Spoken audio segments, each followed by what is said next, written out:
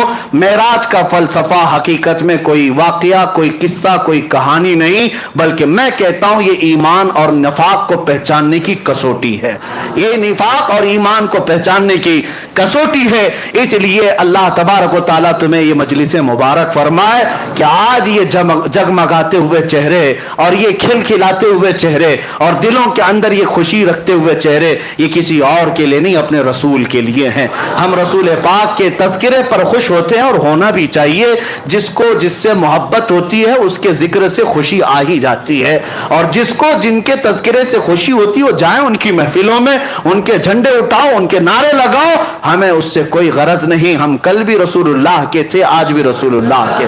اور پھر ہم یہ کہتے ہیں بتلا دو گستاخ نبی کو غیرت سنی زندہ ہے، ان پہ مر مٹنے کا جذبہ کل بھی تھا، اور میرے نبی سے میرا رشتہ، لب پہ نعت پاک کا نغمہ، اپنا سب کچھ گنبد خضرا،